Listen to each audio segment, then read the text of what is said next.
Alors, on va ouvrir le débat.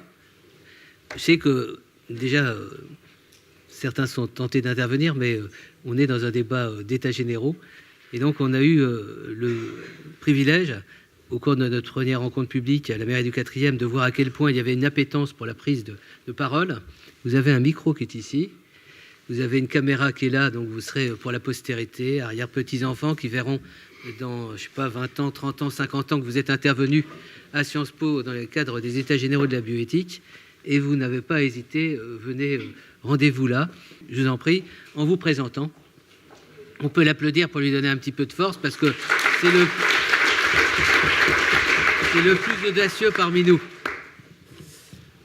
Bonsoir, merci beaucoup pour vos interventions. Alors, Mathieu Le Tourneur, je suis étudiant en droit de la santé et des biotechnologies à Évry. Donc, à mesure que vous développiez vos propos, je m'interrogeais sur le fait, en fait, qu'ils soient inscrits dans les lois de bioéthique, que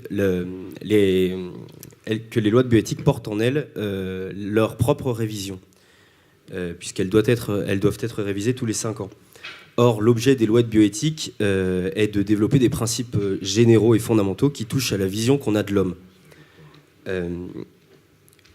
Donc, je me demande si notre idée de l'homme, est-ce qu'elle serait relative déjà? Et si elle est relative, ça veut dire que la majorité, à un instant T, l'emporte et emporte la vision qu'elle a de l'homme, avec toutes les dérives qu'on connaît sur la dictature de la majorité.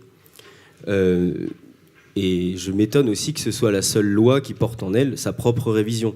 Des lois sur les contrats ou sur les biens ne portent pas en elles leur propre révision, sachant qu'on connaît tous les changements qui s'opèrent en ce moment.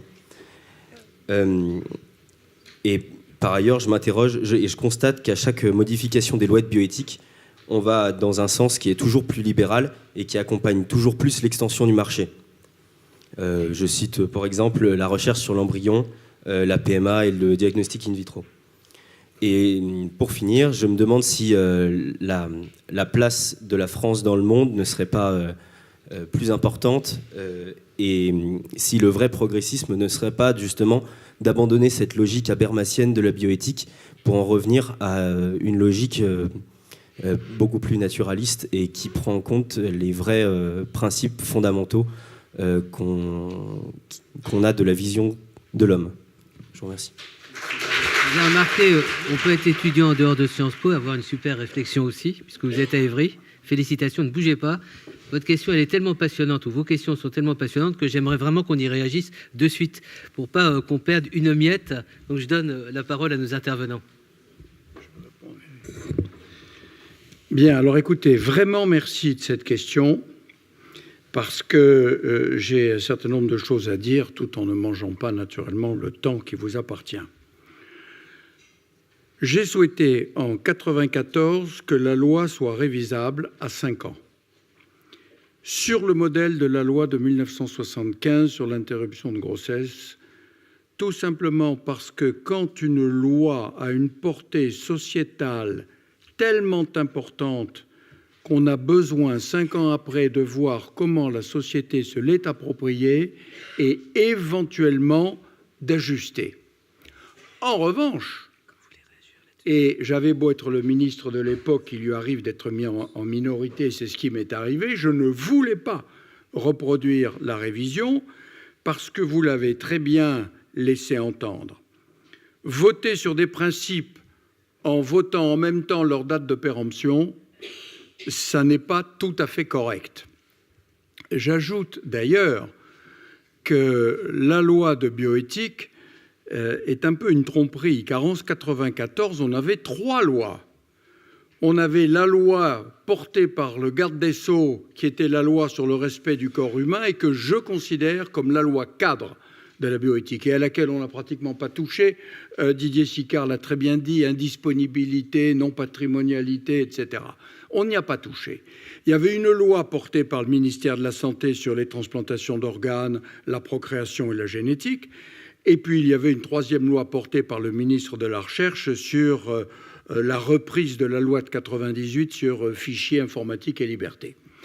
En réalité, on s'est attribué le texte de bioéthique sur le seul texte santé, ce qui est une erreur, Car les grands principes qui sont dans la loi, l'article 16 du Code civil, c'est directement, et d'ailleurs Philippe Séguin, qui l'avait souhaité, je l'avais souhaité avec lui, a soumis ce texte au Conseil constitutionnel et a reconnu valeur constitutionnelle. Ce qui soit dit d'ailleurs en passant, non-patrimonialité égale interdiction de louer son utérus. Donc rien qu'avec les grands principes de valeur constitutionnelle, on arrive à un certain nombre de choses. Mais outre ce que je viens de vous dire, il y a deux obstacles, deux inconvénients. D'abord, la loi de 1994 devait être révisée au bout de 5 ans. Elle l'a été en 2004, au bout de 10 ans. Pourquoi ? Parce qu'entre-temps, il y a eu Dolly. Et alors, le clonage est venu perturber la révision de la loi de 1994, car en 1999, le problème de Dolly et du clonage n'était pas encore réglé. Il ne l'est d'ailleurs toujours pas. Mais ça veut dire quoi ? Ça veut dire qu'on hésite à légiférer quand une technique n'est pas encore tout à fait au point, parce qu'on voudrait bien la mettre dans le wagon et éviter de la faire attendre 5 ou 7 ans. Et inversement, quand une technique comme CRISPR-Cas9, c'est-à-dire les ciseaux génétiques, n'est pas tout à fait prête, le danger serait qu'on l'y mette tout de suite par anticipation. Et puis le dernier point que je veux souligner, c'est qu'à l'inverse des lois pour la contraception, pour l'interruption de grossesse, qui n'avaient pas du tout d'impact scientifique, la société avait pris le temps de réfléchir. Car entre les problèmes de société et les avancées scientifiques, il y a une non-concordance des temps. La science va très vite et il lui faut des réponses rapides. Et la révision régulière fait presque oublier aux parlementaires et au gouvernement, à l'exécutif, qu'ils possèdent à tout moment le pouvoir de décider qu'il faut légiférer maintenant et sans attendre.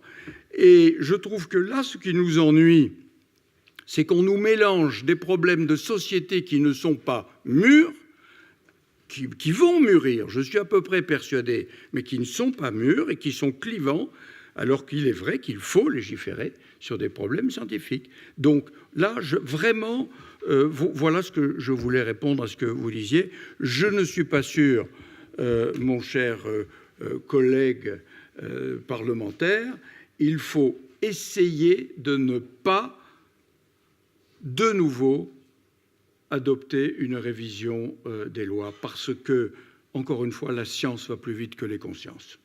Merci. Alors, on va donner la parole à Jean-Louis Touraine. N'oubliez pas quand même d'observer que pour la loi de 2011, il y a eu une longue interrogation, est-ce qu'il y aura ou pas révision, et qu'on a même d'une certaine manière un peu révisé, ça a été évoqué, la loi dans le temps intermédiaire. Puis juste un point, la vraie question aussi, c'est l'anticipation. Dans la loi de 2011, on a parlé de neurosciences, on a confié à l'Agence de la biomédecine la gestion en quelque sorte de toutes les avancées.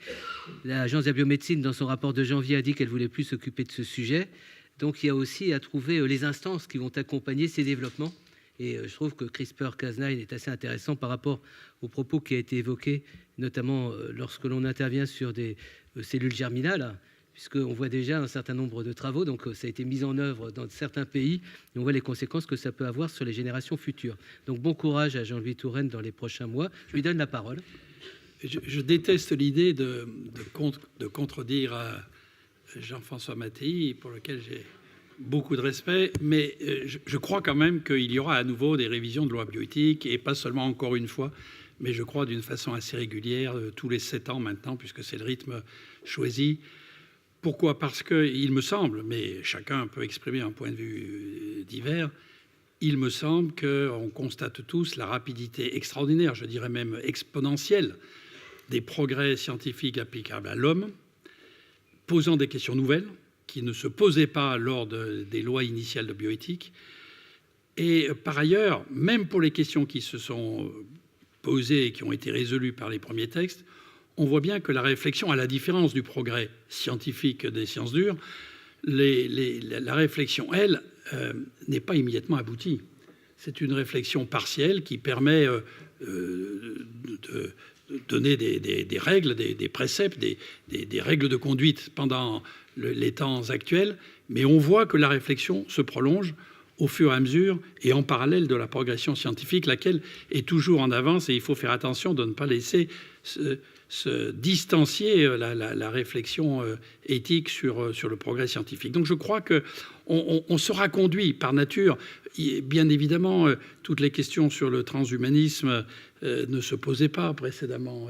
L'idée même de la vie éternelle sur Terre, à laquelle je ne crois pas une seconde, et que je n'espère pas pour l'espèce humaine, parce que ça serait la mort de l'espèce humaine. Ça serait peut-être l'immortalité pour quelques humains, mais la mort de l'espèce, puisqu'il y a une règle biologique qui veut que plus le cycle de reproduction est rapide, plus la faculté d'adaptation est grande. Les insectes s'adaptent beaucoup mieux que nous à un environnement différent parce qu'ils se reproduisent plus vite. Et donc déjà, nous, notre âge moyen de renouvellement des générations, c'est de l'ordre de 30 ans. C'est déjà beaucoup. Si on se met à avoir une immortalité, l'espèce humaine n'y survivrait pas. Mais qu'importe. Je veux juste dire que les questions avec la robotique, l'intelligence artificielle, le big data et tout ça sont des questions nouvelles. Et il faut bien qu'on s'en empare pour avoir des nouveaux textes bioéthiques. Et pour notre jeune ami, dont je respecte mais vraiment parfaitement le point de vue, je me permets d'en exprimer un quelque peu différent. Vous défendez l'idée qu'il y a une logique naturaliste qui est avec une certaine vision de l'homme immuable, et que vous craignez que ces lois de bioéthique, un peu comme le cliquet, chaque fois avancent sans jamais retourner en arrière et donnent toujours plus de permissivité aux générations à venir, ce que vous appelez un sens plus libéral. Je prétends au contraire que cette évolution, elle est naturelle, que ce n'est pas l'homme qui est naturel. L'homme d'aujourd'hui n'a rien de naturel. Depuis l'origine de Homo sapiens, il n'y a rien de naturel. Homo sapiens a tellement transformé, a tellement été cruel avec toutes les autres espèces animales, d'abord avec tous les autres homos, Néandertal et tous les autres. Il y en a eu une douzaine que nous avons éliminés brutalement, simplement parce que nous étions capables de davantage de cohésion par groupe et donc de capacité à éliminer tous les autres. Et bon, vous connaissez l'effet sur l'environnement. Bon, je ne conteste pas la qualité et la prééminence de Homo sapiens, mais c'est le hasard de l'évolution qui l'a rendu aujourd'hui l'espèce la plus dominatrice. Je veux dire que la nature lui donnait une longévité moyenne de 30 ans, la nature éliminait les faibles par les maladies, les infections, etc. Et que c'est le progrès humain qui a permis, en définitive, de sortir de la sanction de la nature. La nature n'ayant rien comme objectif d'humanitaire. Et évidemment, elle ne se préoccupe jamais de l'individu. À la rigueur parfois de la survie des espèces, mais jamais de la survie individuelle. Donc on voit bien que je ne crois pas qu'il y ait quoi que ce soit de choquant à considérer que si ça fait quelques millénaires qu'on s'est départi des règles naturelles, déjà dès qu'on a fait de l'élevage et de l'agriculture, on est sorti des règles naturelles. Mais oui, maintenant on est 7 milliards d'êtres humains, on aurait pu vivre que 100 milliers avec la cueillette et la chasse. Donc la nature est un mythe. C'est un mythe intéressant, mais ce n'est pas ce qui peut gouverner nos choix d'aujourd'hui. Je me permets de vous interrompre. On vous invitera à la nuit de la bioéthique. Hein. Je termine. Oui, si, c'est de la bioéthique. Non, à la nuit de la bioéthique, on fera 10 heures d'affilée. On verra si vous tenez comme ça le rythme, non, tellement vous avez de choses à nous dire. J'explique pourquoi c'est de la bioéthique. Juste en un mot. Quand vous craignez qu'il y ait des levées d'interdits, moi, je pense qu'il s'agit de levées de moratoire. C'est-à-dire qu'on ne définit jamais dans nos règles de bioéthique une interdiction définitive, sauf quelques cas particuliers qui attentent à la dignité de l'homme. Mais pour le reste, on considère qu'à un moment donné, ceci n'est pas opportun. On prend un moratoire. J'ai évoqué un cas tout à l'heure de tout ce qu'on peut faire sur le plan génétique sur des cellules germinales. Oui, un moratoire, et ce moratoire est très sain. Mais ça ne veut pas dire que dans les générations futures, il n'y aura pas nécessité de le lever. Un immense merci. Ensuite, on sera plus régulier, vous aurez la parole les uns les autres. De toute façon, on a dit qu'on resterait ici jusqu'à à peu près 2 heures du matin. Je donne la parole à Didier Sicard. Didier. Ensuite, je vous donne la parole, Juliette. Oui, 1 minute. Bonne question. Une position intermédiaire. Je crois que justement, la révision des lois permet justement de mettre en procès le progrès technique, le progrès technologique. Le progrès technologique, il est sans fin. Mais le regard sur le vivant, on le voit très bien, comme si au fond l'humain se préoccupait de la diversité, du maintien de la diversité, sur les OGM qui regardent avec circonspection. Mais alors, le bricolage du vivant, c'est merveilleux. Et il y a une sorte de naïveté, et je pense que les lois de bioéthique sont l'occasion pour un peuple de discuter en profondeur de la relation, sans être fasciné par le progrès technologique, mais la relation entre ce que nous demandons aux vivants et puis le progrès technologique, sans avoir l'impression que c'est une course de vitesse ou de rattrapage permanent. Oui, moi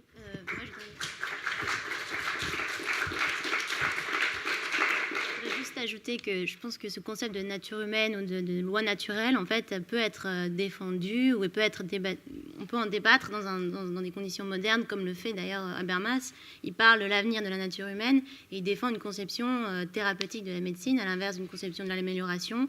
Et c'est face à ça qu'il se positionne contre l'eugénisme libéral, et donc tout en respectant les conditions de la modernité qui sont accessibles à tous, puisqu'il faut quand même qu'on puisse débattre dans un même espace idéologique et éthique commun. On vous remercie de cette question qui nous a fait riper, puisque finalement on a fait un nouveau débat. Merci à Mathieu, c'est ça? Donc on prendra vos coordonnées, c'est promis, vous allez intervenir d'une manière régulière. On va prendre cette fois plusieurs questions, si vous voulez bien. Promis, on ne sera pas là à 2 heures du matin, soyez rassurés pour les gens qui étaient déjà inquiets. Je vous en prie. Oui, bonsoir, je suis Margot, je suis une étudiante en rhétorique à la Sorbonne. Merci d'avoir organisé ce débat. Il faut parler fort. Alors, bonsoir, je m'appelle Margot. Alors, je voudrais interpeller surtout Monsieur Touraine sur son exposé d'introduction, car je ne suis pas d'accord sur un amalgame que vous avez fait entre l'interdit et le confort. J'ai pas l'impression que, par exemple, la peine de mort, qui est un interdit, soit un confort intellectuel ou éthique. Pourtant, je pense qu'on est tous d'accord sur cette loi républicaine qui est universelle. Et je pense que je voudrais compléter ma question en rajoutant un élément à la question générale, bioéthique des défis politiques et sociétaux. Je pense que c'est un défi, je ne sais pas ce que vous en pensez, surtout un défi civilisationnel, et en quoi la bioéthique doit prendre en compte une civilisation. Car, en effet, vous avez dit, ce n'est pas un débat d'experts, de docteurs, de spécialistes, c'est un débat de citoyens, donc d'hommes, de femmes, qui sortent d'une civilisation, d'une histoire. Et jusqu'où la bioéthique républicaine française du XXIe siècle peut prendre en compte plusieurs millénaires d'histoire. Voilà. Merci à Margot. Alors, on peut l'applaudir aussi, parce que, bon, j'espère que vous viendrez quand on va venir à la Sorbonne. On vous verra au premier rang. Alors, on va prendre plusieurs réactions, je vous en prie.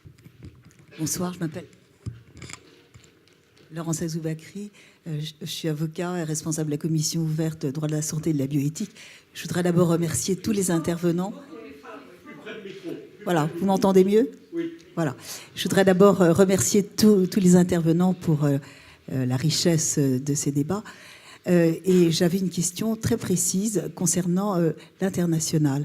Il m'apparaît important, dans le cadre des débats, d'évoquer peut-être la responsabilité sociale qu'on retrouve d'ailleurs dans la Déclaration universelle sur les droits de l'homme et la bioéthique, notamment dans l'article 14. Or, dans cet article 14, la bioéthique est vraiment élargie aussi au champ de l'environnement. Et j'aimerais savoir quelle est votre position sur ce domaine qui est quand même... L'environnement et la santé, c'est très imbriqué. Donc, j'aimerais avoir votre réponse. Ça, c'était ma première question. La deuxième, je souhaiterais pour ma part que le thème de la médiation dans le domaine de la santé comme un nouveau droit de l'homme soit abordé dans le cadre des débats. Voilà. Donc, je vous remercie de répondre à ces deux questions. Alors pour le deuxième point, pour les gens qui ne sont pas initiés, Laurence vient de sortir un livre sur la médiation en santé que je vous conseille de lire. On va voir si c'est un sujet effectivement qui rentre aussi sur les nouveaux territoires de la bioéthique. Vous vouliez intervenir, madame? Bonjour, moi c'est Sandrine Gatchou. J'avais une question. Vous êtes étudiante aussi ou Non, pas du tout. Pas du tout étudiante. En fait, je suis du côté des associations qui militent dans la sensibilisation des personnes en situation d'infertilité, en situation de PMA. Ma question, c'était pour Jean-François Mattei. Monsieur Jean-François Mattei, merci beaucoup pour vos interventions. C'était sur l'enfant, il est absent du débat. Ma question, c'est comment intégrer l'enfant dans le débat, parce que même quand un couple hétérosexuel font l'amour, ils ne se posent pas la question de dire « Ah, il faut qu'on pose la question à l'enfant qu'on pourra avoir potentiellement en couchant ensemble. » Il faut qu'on pose la question du droit de l'enfant. Enfin, je pense que la PMA n'a pas créé une nouvelle soupe, en fait. La PMA, c'est juste une conception différente de la conception naturelle. Donc, comme les couples hétérosexuels qui font l'amour, l'enfant est toujours absent dans la question du débat. Donc, moi, c'est comment intégrer l'enfant dans la question du débat lorsqu'il s'agit d'une situation de PMA. C'est la question pour vous, en fait. Merci. Merci. Votre prénom, c'est Sandrine Gaccio. Bonjour, moi je suis Éléonore, étudiante en médecine en 6e année à Sorbonne Université. C'est plus une réaction qu'une véritable question. En fait, en vous écoutant, messieurs, merci beaucoup d'ailleurs pour vos interventions, j'ai l'impression qu'on est un petit peu coincés, nous les médecins. C'est-à-dire qu'en fait, il y a les avancées de la science, que nous, on nous enseigne pendant 10 ans, sans jamais nous enseigner rien de philosophique, de métaphysique, de bioéthique, rien de tout cela. Et tout à coup, il y a ces avancées, et à côté de ces avancées, tout à coup, on se tourne vers les bioéthiciens et on leur pose une question. Maintenant, une fois qu'une technique est créée, est-ce qu'on a le droit de s'en servir ? C'est-à-dire que maintenant que la technique est là, on va se demander, après coup, est-ce que c'est une bonne chose ? Dans quelle mesure, finalement, cela va être bon, pas bon, etc. Et donc, je me dis, mais est-ce qu'on ne raisonne pas un peu à l'envers, en fait ? C'est-à-dire qu'on n'arrête pas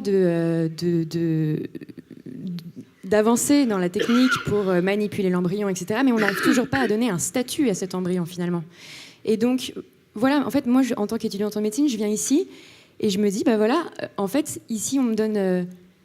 on me dit qu'on tâtonne, que la médecine a une certaine finalité qui change, qui est thérapeutique, qui ne sera peut-être plus seulement thérapeutique, puisque maintenant on veut toucher à la physiologie de la personne et non plus à une pathologie. Et puis de l'autre côté, voilà, on m'apprend, moi dans ma fac, les avancées de la technique, et il faut que je me débrouille avec ça, moi, dans mon quotidien.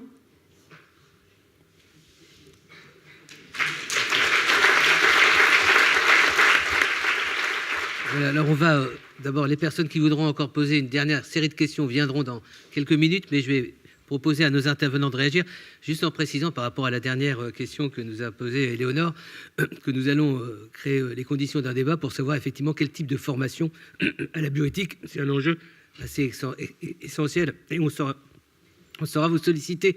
Vous nous donnerez votre email tout à l'heure. Voilà, je donne la parole peut-être Didier Sicard par rapport notamment au dernier moment d'intervention. Peut-être sur l'environnement. Parce que moi, je suis très frappé de voir, au fond, la relation de l'humain vivant dans l'environnement. Elle est porteuse d'un très grand nombre d'inconnus. Et on s'aperçoit que quand, par exemple, on change un gène, on permet l'exposition à une maladie inexistante par un autre gène. Les maladies de l'hémoglobine en Afrique protégeaient contre le paludisme. Et on voit très très bien que le bricolage du vivant peut aboutir à des situations ahurissantes de gravité. Bien sûr, ça paraît très simple, quelques gènes de maladies, on peut les supprimer, bon, probablement sans effet majeur, mais arriver à le rendre comme une thérapie médicale, ce serait une aventure qu'on a très bien vue, qu'on voit avec les OGM, qui serait, au fond, une vengeance posthume de Darwin qui se moquerait de notre hubris. Et donc, l'idée, et c'est là où je pense que le débat doit pouvoir être suffisamment argumenté de part et d'autre pour que celui qui n'a pas la même position ne soit pas considéré comme un croyant. Parce que s'il est un croyant, à ce moment-là, il est enfermé dans une idéologie. Et je pense que la vraie question de la relation de l'homme à l'environnement, c'est d'arriver à penser toujours que, au fond, l'humain est toujours plus complexe que ce que croient les médecins.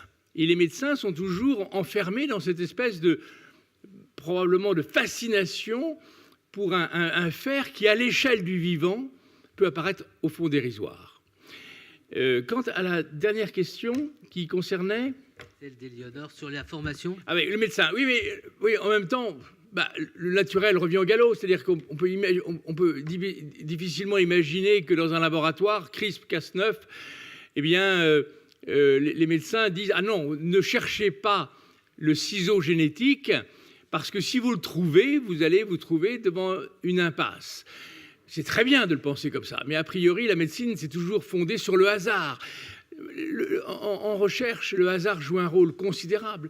Et que l'idée, quelquefois, l'orgueil de la médecine, c'est de considérer qu'elle avance intelligemment avec une progression par strates, alors que probablement les grands médicaments antibiotiques sont le hasard, le Viagra c'est le hasard, un très grand nombre de médicaments découverts sont fruits du hasard. Donc l'idée qu'on va bloquer le hasard serait quelquefois peut-être un peu naïf. Voilà. Jean-François Mattei, en n'oubliant pas la question un peu délicate que pose Sandrine. Alors sur l'environnement, je vais rejoindre ce qu'a dit Didier Sicard. D'ailleurs, j'en étais tellement persuadé qu'en 1996, à l'Office parlementaire, j'ai produit un rapport qui s'intitulait « Santé et environnement », et notamment à propos de l'enfant, parce que je pense que l'enfant est la population sentinelle. Quand il y a un problème dans l'environnement, c'est l'enfant le premier qui en est touché. Et j'avais forgé le terme d'éco-éthique par rapport à bioéthique, car nous devons avoir aussi une interrogation éthique au regard de notre environnement. D'ailleurs, c'est intéressant parce que dans l'éducation nationale, c'est bien science de la vie et de la terre. C'est-à-dire qu'on apprend à l'enfant ce qu'il est, ce qu'est son corps, la responsabilité qu'il a au regard des maladies sexuellement transmissibles, de la procréation, de la nutrition, de l'hygiène, etc., etc. Et on lui apprend aussi à respecter son environnement. Donc, moi, je pense qu'il faut que l'éthique soit concernée aussi, concerne aussi l'environnement. De là à dire que nous y sommes prêts, vous savez, je reprends le problème. Tout à l'heure, Jean-Louis Touraine disait les droits de l'homme, la deuxième version, 1948, il disait qu'ils étaient partout. Ils sont partout comme un idéal. Mais où sont les droits de l'homme en Syrie? Où sont les droits de l'homme en Afghanistan? Où sont les droits de l'homme dans le Soudan du Sud? Et croyez-moi qu'avec 10 ans à la Croix-Rouge sur toutes les terres possibles et imaginables où il y avait des conflits, je n'ai pas vu beaucoup l'application des droits de l'homme. Donc les droits de l'homme restent un idéal vers lequel il faut tendre. Et je crois que l'éthique devrait représenter ça dans l'esprit, comme vous l'avez dit, du Code de Nuremberg et des droits de l'homme. Mais je rappelle au public que quand CRISPR-Cas9, les ciseaux génétiques, ont été trouvés, il y a eu une réunion immédiatement à Washington où tout le monde a discuté, comme ça s'était fait précédemment au moment des premières manipulations génétiques à Asilomar. Eh bien, tout le monde a pensé qu'il fallait un moratoire et qu'il fallait attendre. Ils étaient tous d'accord, mais au moment de décider, ils ne l'ont pas décidé parce qu'ils n'étaient pas une majorité à vouloir décider. Et les Chinois sont rentrés chez eux et 3 mois après, ils ont dit qu'ils n'avaient rien à faire des règles de bioéthique occidentale et qu'ils continuaient pour le mieux-être de leur population. Donc, il ne faut pas être naïf, pour reprendre votre expression, il faut être volontaire, mais il faut bien comprendre que les cultures, les civilisations et même les croyances qui existent, eh bien, ne nous aide pas à faire progresser et je pense qu'il ne faut pas pour autant désespérer. Je vais encore faire une allusion à la Croix-Rouge en citant Henri Dunant. Henri Dunant, qui a créé la Croix-Rouge, disait « Seuls ceux qui sont assez fous pour penser qu'ils peuvent changer le monde y parviennent ». Eh bien, donc, je pense qu'il faut garder ce brin de folie et penser qu'on pourrait y arriver. L'enfant dans le débat... 2 minutes de préférence. On n'est pas à France Info, mais il faut limiter le temps. Bon, ben alors, mais je peux tout de suite laver rien. Bon, l'enfant dans le débat, on voit bien, je l'ai dit tout à l'heure, je ne vais pas répéter, il est le grand absent de tout cela. C'est le désir d'adulte et qui concerne effectivement un enfant à venir, mais il n'est pas dans le débat. Et pour avoir discuté avec beaucoup de psychiatres, de sociologues, nous sommes à une époque où la non-réalisation d'un désir est proprement inconcevable. Et donc, on veut un enfant, il faut le concevoir. Enfin, sur le médecin, je ne peux pas rentrer dans le détail parce qu'on y est là effectivement, Emmanuel pour la nuit, mais enfin, d'abord, je voudrais insister sur le doute qui gagne aujourd'hui beaucoup les médecins devant les demandes dont ils sont l'objet. Ils reviennent parfois à Canguilhem, le normal et le pathologique. Où est la limite? Et bon, je n'ai pas le temps de développer ça, c'est passionnant, mais quand passe-t-on du normal au pathologique et inversement? Et les médicaments, vous auriez pu parler tout à l'heure de l'hormone de croissance. Aux États-Unis, les parents qui veulent avoir un enfant basketteur de talent vont solliciter des injections d'hormones de croissance auprès de leur médecin. Et donc les médecins ne savent plus là s'ils entrent, et je m'en arrêterai, s'ils sont là pour réparer, pour augmenter ou pour transformer, c'est-à-dire qu'ils sont aujourd'hui dans le débat du transhumanisme et du post-humanisme à tel point que je me demande dans quelle mesure la médecine n'est pas aujourd'hui l'alibi du transhumanisme.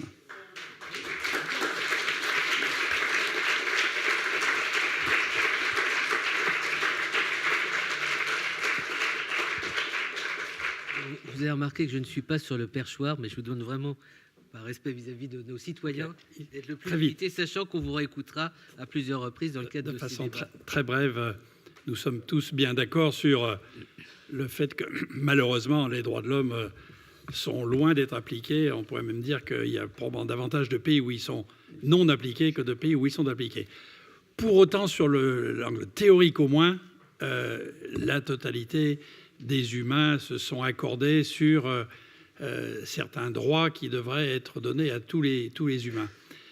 Pour la bioéthique, nous n'en sommes pas là. On ne peut pas définir ensemble entre asiatiques, européens et américains, gens de l'Océanie, on ne peut pas définir ensemble, africains, on ne peut pas définir quels seraient ces droits bioéthiques. Ce jour n'est pas encore prochain. Alors pour la première question, je n'ai pas dit que tous les interdits sont assimilables à un désir de confort. Non, ce n'est pas du tout ma pensée. Ce que je veux dire, c'est que quand on est saisi de doutes sur l'application ou pas de tel ou tel progrès, ce peut être parfois une solution de facilité que de proclamer un interdit. C'est tout ce que je dis. Et il ne faut pas adopter cette solution de facilité. Il faut pousser davantage la réflexion. Quand il y a plusieurs propositions, quand il y a même des confrontations idéologiques, personnellement, moi, il me semble plus logique de laisser un petit espace de liberté, voir sur le plan de façon expérimentale comment les choses se développent, mettre un moratoire transitoire sur tel ou tel aspect qui paraît plus dangereux, mais ne pas fermer des portes. Et d'autres, par contre, effectivement, sont plus tentés par des interdits, et c'est ce que j'évoquais. Le droit à la santé, alors je vais peut-être un peu m'écarter, mais on a un vrai problème, c'est que ça touche à la bioéthique. Petit à petit, l'efficacité de la recherche moderne aboutit à développer de nouvelles thérapeutiques chaque année plus nombreuses et chaque année plus onéreuses. Et donc, notre désir, singulièrement en France, d'offrir toutes ces thérapeutiques nouvelles les plus performantes à tous, va se retrouver un jour en grande difficulté.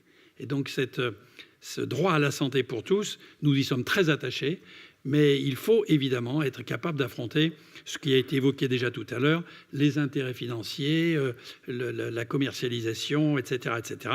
Et donc, évidemment, chaque fois que nécessaire, il faut utiliser notre pouvoir pour empêcher que ceci ne bénéficie qu'à quelques happy few et que les autres soient à l'écart. Ça rejoint aussi la question de la non-brevetabilité du génome humain, patrimoine de l'humanité, pour éviter que ça soit approprié par quelques-uns qui le restreindrait seulement à des personnes plus fortunées. Dernier point important pour les médecins, je voudrais évoquer cette expression qu'utilisait souvent Philippe Lazare, ancien directeur de l'INSERM, quand il parlait de la formation par la recherche. Tout médecin doit avoir dans dans son cursus une formation par la recherche, à un moment ou à un autre. C'est plus ou moins réussi selon les parcours, mais tout médecin doit avoir ça. De sorte que quand il soigne chaque malade, il pense non seulement à traiter au mieux le malade d'aujourd'hui, mais en même temps à engranger des informations pour traiter encore mieux le malade de demain. Et bien la même chose s'applique à la réflexion bioéthique. Et c'est vous, jeunes médecins, qui devez développer cette réflexion. C'est-à-dire que ce ne sont pas ceux derrière le côté de cette table qui vont dire ce qu'il faut faire. On peut à la rigueur faire quelques lois, quelques propositions, quelques avis, recommandations, mais ça n'enlève pas la réflexion éthique de chaque médecin individuel face à son malade. Tous les médecins doivent développer cette réflexion. Le progrès des études médicales doit intégrer de plus en plus dans les facultés cette dimension d'une approche à la réflexion bioéthique, de l'application du progrès et de comment, en définitive, en faire bénéficier les malades sans s'écarter de certaines règles. Pour autant, moi, je dirais à notre jeune confrère ou consoeur que ne demandez jamais un prêt-à-penser éthique. Ceci serait très dangereux. Et il faut toujours que chaque médecin garde son esprit critique individuel, car il va avoir à affronter des situations parfois non prévues, très spécifiques. Et alors, ce ne sont pas les recommandations émises par aucun comité d'éthique qui devront prévaloir, mais sa propre réflexion. Merci infiniment. Alors, vous allez voir ce que c'est un dilemme éthique en direct, puisque vous avez remarqué qu'il est 21h02, on ferme la salle à 21h10, il y a à peu près une dizaine d'intervenants, et encore, si on passait du temps, on pourrait avoir une vingtaine d'intervenants. Donc, d'abord, je présente mes excuses au nom des organisateurs, comme ça, qui sont un peu présents dans cette salle, pour le fait que vous ne pourrez pas tous vous exprimer. Mais ce soir, à partir de demain, vous recevrez chacun d'entre vous qui participe à ce débat, comme pour le précédent débat, un email de l'espace éthique où vous pourrez déjà poser des questions. Et si nos invités, nos intervenants le veulent bien, on se permettra de leur adresser comme ces questions pour qu'ils apportent des réponses qu'on mettra sur le site. Donc c'est pas pour vous faire comme ça de la baguette magique en vous disant on ne le fera pas. On en prend un engagement solennel, c'est filmé, et il y a des témoins, y compris anciens ministres et parlementaires, présidents de comité d'éthique. Vous imaginez que je ne m'engage pas à la légère. Ça, c'est le premier point. Puis on va prendre deux interventions, qui seront deux interventions, les premières personnes qui s'exprimeront. Et je rappelle que nous avons une trentaine de rencontres. Voilà. Donc je vous incite à d'abord revenir à la rencontre Sciences Po, mais entre Sciences Po et le ministère de la Recherche et les différents événements, vous aurez vraiment toutes les occasions, toutes les opportunités. Et comme je l'ai dit en ouverture, en attendant le directeur général de Sciences Po, vous aurez même le 28 mars une soirée consacrée uniquement à l'expression des uns et des autres. Tout ça pour dire qu'on ne mettra pas ça entre parenthèses. J'ai été trop long, j'en prie. Bonsoir. Donc on se contente de vous écouter. La synthèse, ça va être Juliette qui va présenter la conclusion. Stéphanie, économiste. Moi, je voulais revenir au fondement de la bioéthique et j'aimerais demander, enfin, je me pose la question avec ce qu'on a entendu ce soir et une réflexion que j'ai déjà depuis quelque temps sur les fondements de la bioéthique. Est-ce que les fondements de la bioéthique, c'est le champ des possibles? C'est-à-dire, il est tout le temps élargi par des nouvelles possibilités technologiques, des évolutions, voire des révolutions, et aussi par ce qui est offert sur le marché. Dans ce cas, il faut se demander, tout ce qui est possible est-il bon pour l'homme? Est-ce que le fondement de l'éthique, c'est le désir dont vous avez parlé, monsieur Mattei? Le désir est toujours insatiable par nature et sans cesse creusé lui aussi par les nouvelles mutations technologiques. Le problème du domaine du désir, c'est que c'est toujours le plus fort qui gagne. Donc on peut se redemander où est l'enfant dans tout ça. C'est quand même une bonne question. Ou est-ce que le fondement de l'éthique, c'est le droit dont l'objet devrait être, enfin en France ou du moins, parce qu'ici on est en train de réviser les lois de bioéthique françaises, est-ce que l'objet du droit, c'est de protéger le plus faible? Donc en fait, ça pourrait être intéressant de déterminer qui est le plus faible, qui est ce plus faible à protéger. Voilà, en gros, ma question, c'est quelle est l'éthique ou la bioéthique qui pourrait constituer un repère pour notre humanité, même si certains, j'ai entendu ce soir, n'aiment pas le mot de repère et d'interdit. Je pense qu'il faut quand même avoir des repères. Un immense merci.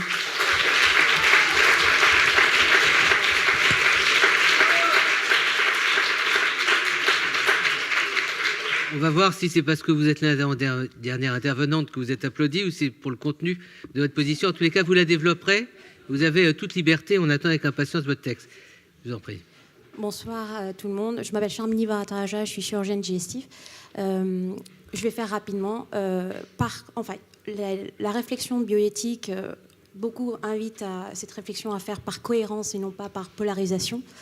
Et je voudrais vous poser la question, parce que cette question revient régulièrement chez les scientifiques. Que répondre aux scientifiques qui, en France, respectent les lois bioéthiques, qui ont des protocoles de recherche tout le temps bloqués par la Fondation Le Jeune. À un moment donné, par cohérence, il faudra bien aller faire ces études. On parle d'études sur des embryons non transférables, sur des cellules germinales. On ne peut pas juste se contenter de bénéficier des résultats faits ailleurs, sur d'autres modes de réalisation. Merci. Que répondre à ces scientifiques? Vous avez noté, le président du CCNE, Jean-François Delfraissy, a dit qu'il allait recevoir l'ensemble des sociétés savantes pour leur dire en quoi les lois de bioéthique entravent ou pas vos recherches. Alors on est obligé, parce que sans ça il va m'en vouloir, c'est un de vos collègues chirurgiens. Vous aurez uniquement le mérite de la conclusion parce que vous avez eu la gentillesse de vous faire un texte fabuleux qu'on a mis en ligne par les proches. Oui, non, je veux juste dire que je fais de la thérapie cellulaire et de la thérapie génique et je sais à quel point on est loin d'un certain nombre d'objectifs et il ne faut pas croire que tout est là. La chose que je voudrais dire, et ça va être très rapide, c'est que je ne voudrais pas on l'a un peu fait pendant toute la soirée, qu'on dise d'un côté, il y a l'anthropologie primaire, qui est celle des religieux, etc. Et puis, il y a l'homme de progrès. Et je pense que ça, c'est une erreur, parce que je pense profondément que l'anthropologie humaine, c'est l'homme technicus, c'est l'homme technicien. Et que la question qui nous est posée de façon très, très concrète ici, ce soir et tous les autres soirs, c'est qu'est-ce qu'on fait de cette technique? Et c'est pour ça que la question, quel est le politique là-dedans, c'est qu'est-ce qu'on fait de tout ce qui nous est possible et quelle société on veut pour demain. Je crois que c'est le titre du Conseil national d'éthique. Donc il n'y a pas une opposition à faire entre la vieille anthropologie et l'anthropologie innovante. Vous voyez que...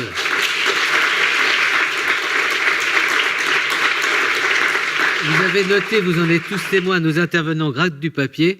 On va avoir des retours très très intéressants et ça sera mis en ligne avec le compte-rendu de cette soirée. Je donne vraiment, parce que j'en ai pris l'engagement à Juliette et je suis sûr que vous en serez tous satisfaits pour les mots de conclusion. Donc Juliette Faure. Oui, moi je pense qu'en tout cas ces échanges sont révélateurs d'un débat collectif qu'on peut avoir en démocratie avec au sein même de la communauté de médecins deux approches par rapport à la technique et par rapport à votre métier, de réactions par rapport d'éventuelles normes qui n'appartiennent pas au champ médical et qui interviennent dans les décisions d'un médecin dans sa vie de tous les jours, et en même temps évidemment la soif de la science, de la connaissance et l'envie de découvrir et de pouvoir à nouveau contribuer au progrès de la médecine. Et je pense que c'est à la faveur de ces débats-là, au sein même de la communauté des médecins, qu'on peut parvenir à des normes éthiques qui puissent concilier des différents points de vue et en même temps qui puissent en même temps définir des normes collectives et démocratiques pour tout le monde. Voilà. En guise de conclusion, pour vous qui avez l'air d'être très déçus de ne pas être intervenu, vous aurez la priorité la prochaine fois. Un rendez-vous dans nos débats. Vous avez devant une éminente psychiatre qui pourra éventuellement, Véronique Lefebvre-Desouettes, vous faire un soutien psychologique. Donc elle est à votre disposition. Ça, c'est le côté humide. Voilà, elle est là. Et elle est là tout à fait pour ce soutien psychologique qu'elle vous fera à la fin. Je voulais vous remercier les unes et les autres d'être présents ce soir. Remercier nos intervenants. Et vous avez vu à quel point aborder ces questions de bioéthique, c'est aller au fond d'un certain nombre de questionnements. On a vu comment les uns et les autres se situent. Et à travers les prochaines rencontres, vous inquiétez pas, on ira plus en profondeur. Merci à toutes et à tous et on souhaite une très bonne soirée. Le mail est là et l'adresse.